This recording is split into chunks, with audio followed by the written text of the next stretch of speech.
Hello everyone, this is Ishu Yadav. We will going to complete the all the diseases that are given in this chapter.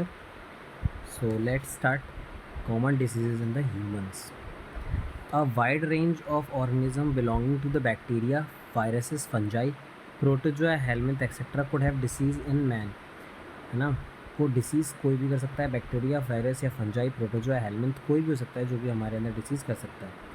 और जो disease करता है उसे हम लोग क्या कहते हैं, पैथोजन। तो पैथोजन कोई ऐसा नहीं है, आपको याद रखना है कि बैक्टीरिया ही है या वायरस ही है, कुछ भी हो सकता है। फंजाई, प्रोटोजोआ, हेलमिंथ कोई भी पैथोजन हो सकता है जो कि डिसीज़ कॉज करेगा। आप ये पहले आ चुका है नीट में, डिसीज़ कॉजिंग ऑर्गेनिज्म को हम पैथोजन कहते हैं। जो भी डिसीज़ कॉज करेगा ऑर्गेनिज्म उसे पैथोजन कहेंगे। Most parasite are therefore pathogens as they can cause harm to the host by living in और ऑन देम। जो पैरासाइट होते हैं वो पैथोजेंस होते हैं। पैरासाइट क्यों? क्योंकि पैथोजन भी तो हमें, पैथोजन क्या करते हैं, ऑर्गेनिज्म को डिसीज़ कॉज करते हैं, और पैरासाइट भी हमारे ऊपर रहते हैं और हमें हार्म कॉज करते हैं। तो इसलिए वो भी क्या है, हमारे पास पैरासाइट भी क्या है, पैथोजेंस हैं। पैथोजेंस हमारी बॉडी में बहुत तरीक़े से घुस सकते हैं, मल्टीप्लाई कर सकते हैं और नॉर्मल एक्टिविटीज़ के साथ छेड़छाड़ कर सकते हैं, जिससे कि हमारी मॉर्फोलॉजिकल और फंक्शनल डैमेज हमारी बॉडी में आएगा। Pathogens have to adapt to life within the environment of the host. Pathogen हमारी बॉडी में गया तो उसको क्या करना पड़ेगा, अडेप्ट करने पड़ेगी अपनी लाइफ हमारे इन्वायरमेंट के अकॉर्डिंग। जैसे कि कोई पैथोजन अगर हमारी गट में आता है, यानी कि हमारे डाइजेस्टिव ट्रैक्ट में आता है, तो उसको इतना तो पता होना चाहिए कि लो पीएच में रहना है मेरे को और बहुत सारे डाइजेस्टिव एंजाइम से बच के रहना है। कुछ representative members from digestive groups, different groups of pathogenic organisms are discussed here, है ना, कुछ डिस्कस करे गए हैं, उसको हम लोग देखेंगे। सही है। पहली डिसीज़ है हमारी टाइफॉइड। तो सैल्मोनेला टाइफी एक पैथोजेनिक बैक्टीरिया है। सबसे पहले तो आप ये ध्यान देंगे क्या है, बैक्टीरिया है सैल्मोनेला टाइफी, जो कि क्या कॉज करता है, टाइफॉइड फीवर कॉज करता है ह्यूमन बींग्स में। ये जो पैथोजेंस हैं ये स्मॉल इंटेस्टाइन पे अटैक करते हैं। कहाँ करते हैं, इंपॉर्टेंट हाईलाइट कर लीजिएगा, स्मॉल इंटेस्टाइन पे अटैक करते हैं। कहाँ से आते हैं, फूड एंड कंटेमिनेटेड वाटर से आते हैं। कंटेमिनेटेड खाना, जो खाना है या फिर जो पानी है कंटेमिनेटेड, उससे आते हैं। अटैक का करते हैं स्मॉल इंटेस्टाइन पे and migrate to other organs through blood के थ्रू बॉडी के अदर पार्ट्स में चले जाते हैं। Sustained high fever 39 to 40 degree Celsius, है ना, इतने डिग्री सेल्सियस जो है आपका टेम्परेचर हो जाता है इस फीवर में, टाइफाइड फीवर में। आपको कमजोरी लगेगी, आपके पेट में दर्द होगा, कब्ज होगी, हेडेक होगा, सिर में दर्द होगा, भूख नहीं लगेगी, loss of appetite. Some of the common symptoms of this disease, intestinal perforation and death में कॉज इन सीवियर केस। बहुत ज़रूरी पूछा जा सकता है कौन सी डिसीज है जिसमें इंटेस्टाइनल परफॉर्मेशन में cause in severe cases. Normal case में नहीं, सीवियर केस में हो सकता है। बुखार रहेगा, कमजोरी आएगी, पेट दर्द, कब्ज, सिर में दर्द, भूख ना लगना, है ना, और इंटेस्टाइनल परफॉर्मेशन हो रहे हैं, तो आप समझ जाइए आपको टाइफाइड फीवर है। तो टाइफाइड टेस्ट के लिए हम लोग टाइफाइड के लिए कौन सा कन्फर्मेटरी टेस्ट करते हैं हम लोग, विडाल टेस्ट, है ना। तो एक classical case in medicine that of Mary Mallon nicknamed typhoid Mary is worth mentioning here. She was a cook by profession and was a typhoid carrier who continued to spread typhoid for several years through the food she prepared. तो ये हमारे पास cook थी, पूछा जा सकता है कि नाम क्या था उनका, मैरी मिलॉन था, टाइफाइड मैरी के नाम से इन्हें हम जानते थे। तो ये ऐसी कुक थी कि भाई ये कैरियर बन गई थी टाइफाइड के लिए, जहाँ जहाँ खाना बनाया वहाँ वहाँ इन्होंने बीमारी फैलाई और पुलिस पकड़ लेती थी इनको। लास्ट में इनको एक सुनसान टापू के साथ छोड़ दिया गया था, because she was spreading typhoid for several years, है ना। तो आपको तो पूछा जाएगा कन्फर्मेटरी टेस्ट ऑफ टाइफाइड, तो आप बोलेंगे विडाल टेस्ट बोलोगे। क्या बोलेंगे, Widal. Bacteria like Streptococcus pneumoniae and haemophilus influenzae are responsible for the disease pneumonia. Next disease अपनी निमोनिया है। इसे कौन कॉज करता है, स्ट्रेप्टोकोकस निमोनिया, हीमोफिलस इन्फ्लुएंजी। सबसे बड़ी मिस्टेक बच्चों से हो जाती है हीमोफिलस इन्फ्लुएंजी में, हम वो वायरस समझ लेते हैं पर ये बैक्टीरिया हैं, ठीक है, बैक्टीरिया ही हैं streptococcus pneumoniae and haemophilus influenzae, जो कि रेस्पॉन्सिबल हैं निमोनिया के लिए।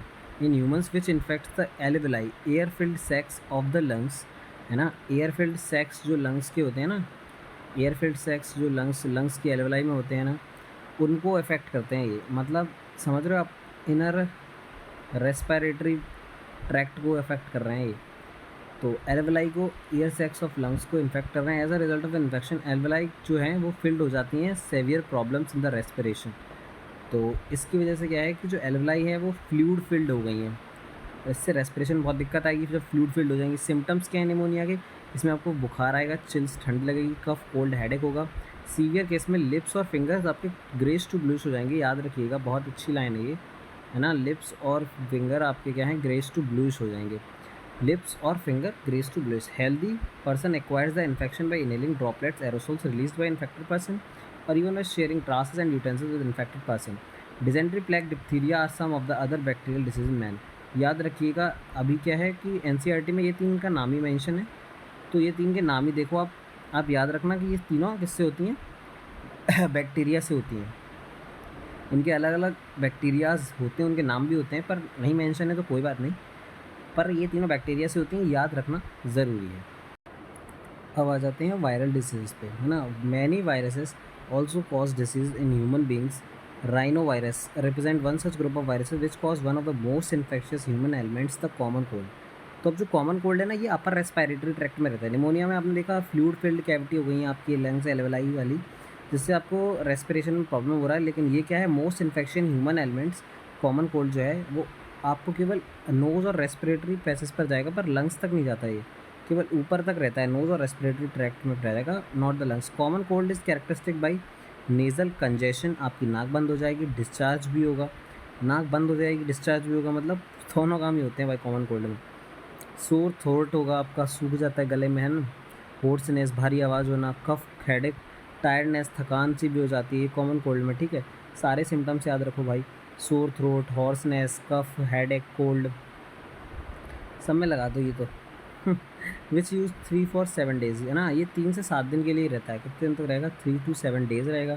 Droplet resulting from the cough और sneezes of infected person are either inhaled directly और transmitted through contaminated object such as pens, book, door knobs, computer, mouse, healthy person में हो सकते हैं, ठीक है। तो ये अब यार वायरल है, तो फिर वायरल तो भाई ड्रॉपलेट से ही होगा, हम इन्फेक्शियस है, तो आप एयर में जब कोई भी स्नीज करेगा, है ना, तो वो एयर में ड्रॉपलेट चली गई, वो बुक या पेन पे चली गई, तो उससे भी हो जाएंगी वो। तो नेक्स्ट जो डिसीज़ है वो हमारी प्रोटोजोअल डिसीज़ है, जिसे हम मलेरिया बहुत अच्छे से जानते हैं, पर इसके ऊपर मैकेनिज्म देख लिए फिर पढ़ लेंगे, इसको समझ में आ जाएगा। जब मॉस्किटो जैसे कि हम लोगों को बाइट करता है, तो वो जो इन्फेक्टेड स्टेज हमारे अंदर बाइट करके देता है ना मॉस्किटो, वो कौन सी स्टेज देता है हमें, स्पोरोजाइट देता है। देखिए, when the mosquito bites another human, sporozoites are infected with the injected with the bite. Sporozoites को उसने यहाँ पर एंटर कर दिया, जैसे कि आपको ये दिख रहे होंगे, ये स्पोरोजाइट्स हैं, ठीक है। अब ये स्पोरोजाइट्स क्या करेंगे, पैरासाइट स्पोरोजाइट्स जो होते हैं reach the liver through the blood. अब ये क्या करेंगे, स्पोरोजाइट ब्लड के थ्रू हमारे लिवर में पहुंच जाते हैं, ये लिवर में पहुंच गए। अब क्या किया इन्होंने, parasite reproduce asexually in liver cells and bursting the cells and releasing into the blood. अब ये एसेक्सुअली लिवर में डिवाइड कर रहे हैं ना, कैसे डिवाइड कर रहे हैं, एसेक्सुअली डिवाइड कर रहे हैं, बस्ट कर रहे हैं सेल्स को और ब्लड में चले जाते हैं।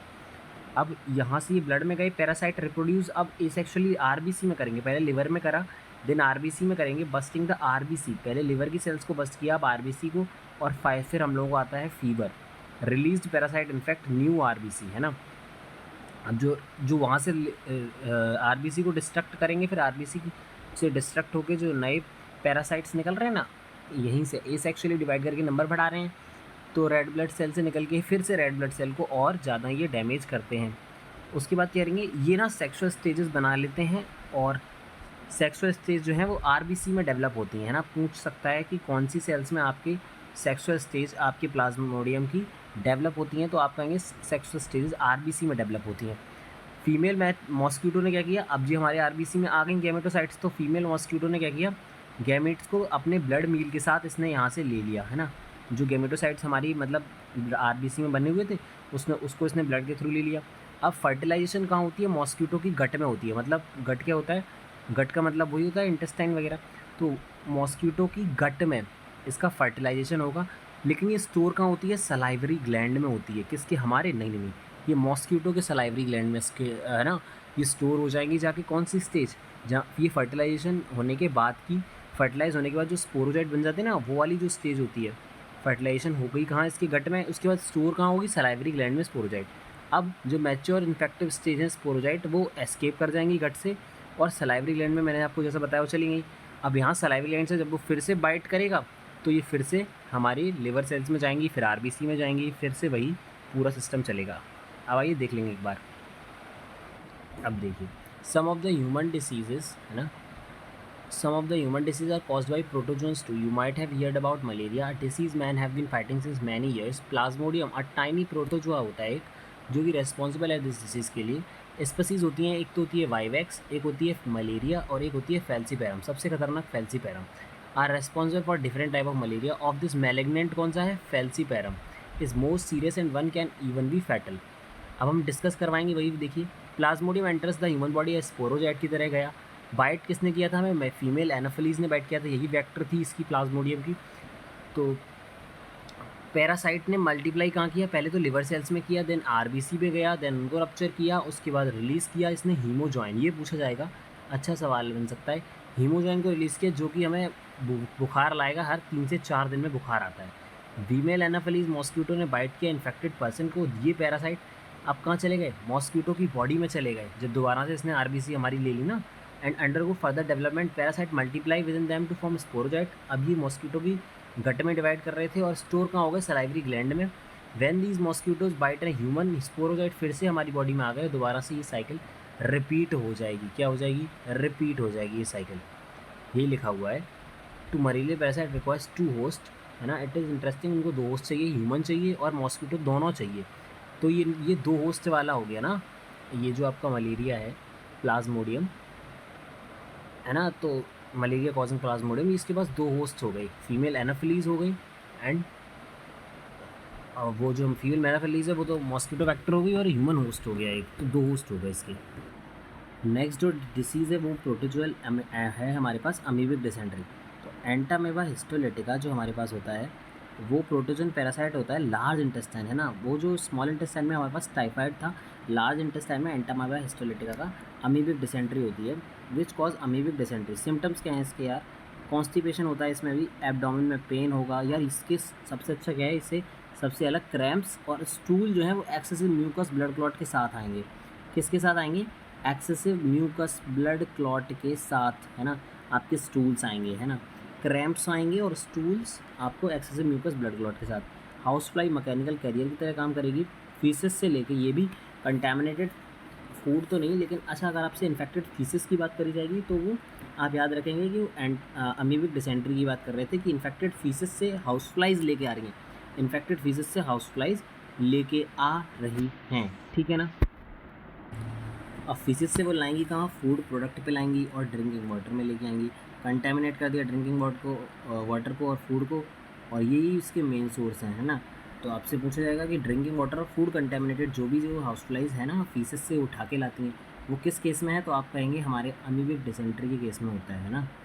आ जाएँ अब आते हैं अपनी नेक्स्ट पे, जो कि हमारी किससे कॉज होती है? फाइलेरियल वॉर्म से कॉज होती है, ascaris. Ascaris the common round worm and wuchereria filarial worm are some of the helminth disease, है ना। ये हेलमिंथ हैं, हेलमिंथ डिसीज़ हैं जो कि हमारे लिए पैथोजेनिक है। एस्कैरिस जो होती है ना ये इंटेस्टाइनल होती है, ये भी पैरासाइट जो कि एस्कैरियासिस कॉज करती है। नाम क्या है? एस्कैरिस। डिसीज़ कौन सी कॉज करेंगी?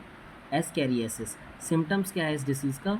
यार ये इंटरनल ब्लीडिंग करता है, ये देखो मस्कुलर में पेन होगा, फीवर, अनीमिया, खून की कमी। यार इसने ऐसा अटैक किया ना, खून पूरा चूस लिया तो खून की कमी हो गई तो अनीमिया हो गया। And blockage of the intestinal passage, अब ये इतनी बुरी तरह से, ये सबसे अच्छा है इसका, अगर तुमसे ब्लॉकेज बोल दिया जाए तो तुम तुरंत कहोगे कि हाँ यार ऐसे एस्कैरियासिस हो गया। भर ही पड़े रहते हैं कीड़े यार, इतनी बुरी तरह से उसमें भरे होते हैं इंटेस्टाइन में, यू कांट इमेजिन, है ना। तो आप ऐसे याद रखोगे इंटरनल ब्लीडिंग तो होगी। आप कहोगे कि यार अमीबिक डिसेंट्री में भी हो रही थी, हाँ वहाँ स्टूल्स थे एक्सेसिव म्यूकस ब्लड क्लॉट के, यहाँ पर इंटरनल ब्लीडिंग हो रही है। तो मस्कुलर पेन है, फीवर, अनीमिया है। एग्स जो है ना वो पैरासाइट के आपके फीसेस, जिसको भी ये हो जाता है उसके फीसेस के अलाउंग निकल गए, उनने सॉइल को कंटेमिनेट किया, वाटर प्लांट को, और हेल्दी पर्सन को भी ऐसे ही हो जाते हैं, वो वाटर वेजिटेबल में जाएंगे, आपके फीसेस के थ्रू गए, वो वेजिटेबल और वाटर को करेंगे, फिर वो कंटेमिनेटेड वाटर वेजिटेबल को ही खा लेगा, उससे उसको भी हो जाएंगे, है ना।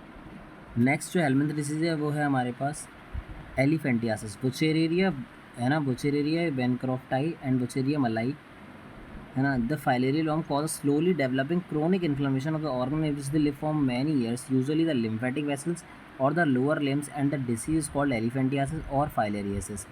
ये कहाँ पे होते हैं? स्लोली, मतलब धीरे धीरे बढ़ रहा था लेकिन बहुत ज़्यादा सूज जाता है और ये बहुत सालों तक रहता है। जैसे कि कहाँ पे रहेगा? हमारे लिम्फेटिक वेसल्स में या हमारे लोअर लिम्स के लिम्फेटिक वेसल्स में, और इस डिसीज़ को एलिफेंटियासिस या फाइलेरियासिस कहते हैं, है ना। आप एक बार देख सकते हो ये कैसा पैर हो रखा है इसका भाई साहब का, ये होती है एलिफेंटियासिस। ठीक है, तो आगे पढ़ते हैं। The genital organs are often also affected. यार जब लोअर बॉडी पार्ट्स में हो रहा है ना, आपके जो लिम्फेटिक वेसल्स हैं लोअर बॉडी पार्ट्स के वहाँ हो रहा है, तो आपके जेनाइटल ऑर्गन भी आपके अफेक्ट होंगे। ग्रॉस डिफॉर्मिटीज़ हो जाती हैं। पैथोजन आपके हेल्दी पर्सन से बाइट के थ्रू जाता है, फीमेल मॉस्किटो वेक्टर, और वो भी may be female mosquito vector. हाँ, तो जैसे क्यूलेक्स नाम होता है उसका, क्या नाम होता है, क्यूलेक्स मॉस्किटो होती है जो कि ये कॉज करती है ना। एनाफिलीज से हो रहा था हमें वो वाला मलेरिया वाला, प्लाज्मोडियम वाला, और ये जो हेलमिंथ वाला एलिफेंटियासिस है ये क्यूलेक्स मॉस्किटो से होता है। ठीक है, तो अब देखिए फंगल इन्फेक्शन भी होते हैं। अब many fungi belongs to the genera microsporum, trichophyton, epidermophyton are responsible for the ring worm. किसके लिए रेस्पॉन्सिबल है, रिंग वॉर्म के लिए, which is one of the most common infectious disease in man. Appearance of dry scaly lesions on various part of the body such a skin, nails, scalp, है ना, आपके सिर पे, बालों में, मतलब आपके स्किन पर, नेल्स में आर द मेन सिम्टम्स। क्या आपके स्केली मतलब सूखा सूखा सा, और मतलब जैसा आपको ये दिख रहा है ना डायग्राम, ऐसा ही होता है सेम। आपके सिर पे भी हो सकता है, ये स्काल्प पे भी है ना, तो ये दिखता है आपको। ये मेन सिम्टम है इस डिजीज़ का। ये ना इंटेंस इचिंग भी होती है, इसमें खुजली होती है। Heat and moisture help the these fungi to grow.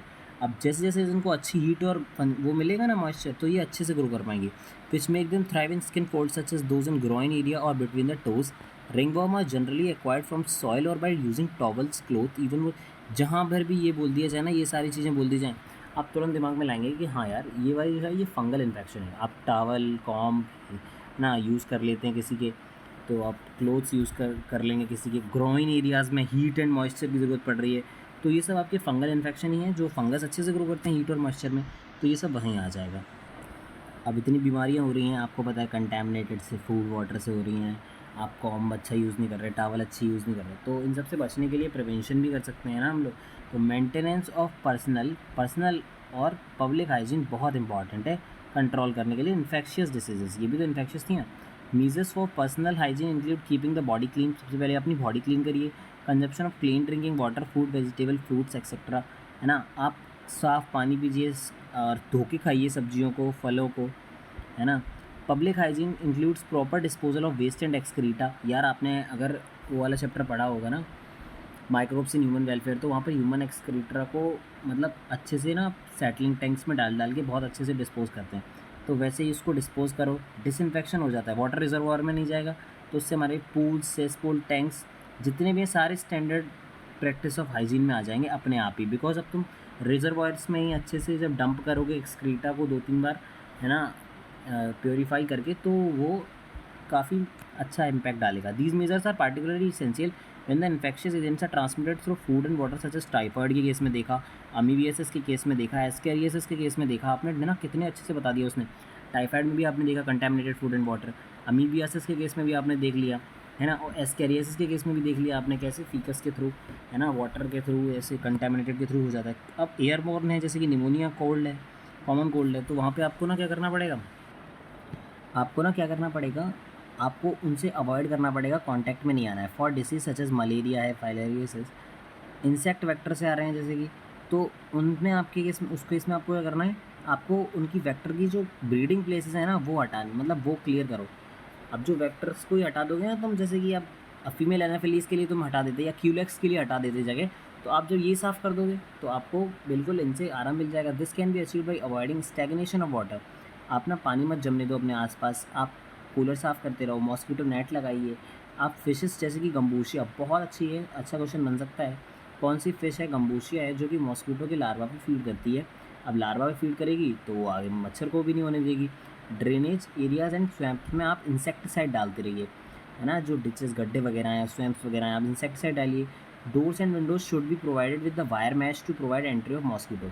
आप अपने डोर्स पे, है ना, लगा सकते हो, मैश लगा सकते हो, मच्छरदानी जिसे बोलते हैं। Such precautions have become more important specially in light of recent wide spread incidents of vector borne aedes mosquito disease and dengue chikungunya. भाई साहब ये बहुत अच्छा क्वेश्चन है, बच्चे भूल जाते हैं इसको। Vector borne aedes disease, aedes mosquito जो है वो केवल ऐसा ही नहीं है कि डेंगू ही करती है, चिकनगुनिया भी करती है। तो चिकनगुनिया के लिए अगर आपसे पूछ दिया जाए तो वो चिकनगुनिया नहीं दिया है, दिया है यार, एडीज़ ही चिकनगुनिया करती है, that's thing. Like dengue and chikungunya. Aedes mosquito dengue भी करता है, चिकनगुनिया भी करता है। तो advancement made in biological science have armed us to effectively deal with many infectious disease. The use of vaccine and immunisation programmes have enabled us to completely eradicate disease like smallpox, है ना। आपने vaccine की मदद से small pox मतलब ठीक है, small pox अब स्प्रेड नहीं होने देते हैं आप। A large number of other infectious diseases like polio, diphtheria, pneumonia and tetanus have been controlled by large extent by use of vaccine। Biotechnology से भी आप बहुत कुछ कंट्रोल कर सकते हैं एंड ऑल। ठीक है, तो ये था आपका कंप्लीट डिजीज़ वाला पार्ट, 20 मिनट्स में कंप्लीट कराया। Thank you.